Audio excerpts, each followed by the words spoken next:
Barem jeung bawang bodas bala. Di hiji lembur hirup saurang kepala keluarga jeung dua pamajikanana.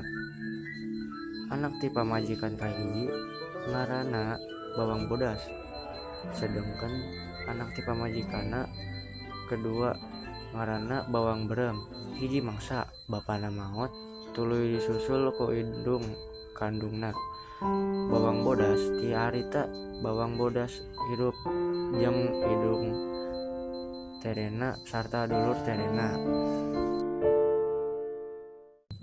Tanpa aya jeung hidungna, bawang bodas diperlakukan teu adil ku maranehna. Sanajan kitu, manehna tetep sabar, nyamaharapeun sagalana.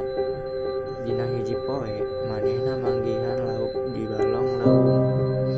Bawang bodas kacida reueusana waktu ngadenge eta lauk bisa nyarita. Bawang bodas, abi teh indung anjeun nu bali deui pikeun marengan anjeun. Bawang bodas kacida, pungahna ngadenge eta. Tapi hanjakalna bawang berem manggihan lauk ajaib eta sanggeus nuturkeun bawang bodas. Lauk eta tuluy dicekel, diasakan sarta dihidangkeun ka bawang bodas anu teu nyaho asal eta kadaharan.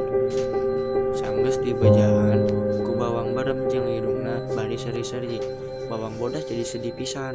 Tulang lauk eta tuluy dikurepkeun di handapeun tangkal. Isukna waktu ngadatangna kuburan lauk eta, bawang bodas reueus ningali aya ayunan dina tangkal. Manehna diuk dina ayunan bari ngawih. Ajaibna ayunan eta ngagoyang sorangan. Aya saurangan pangeran nu keur moro ngadenge sorak kawih bawang bodas tuluy datang ngadeukeutan. Kusabab sieun, bawang bodas buru-buru lompat balik ka imah, tapi pangeran jeung rombonganna hasil manggihan imah bawang bodas. Nalika ditanya, indung terena malah ngakuyin bawang berem lah gadis dina ayunan eta. Pangeran teh langsung percaya, tuluy minta bawang berem pikeun naek ayunan dari bari ngawih. Tapi ayunan eta teu ngagoyang sorangan.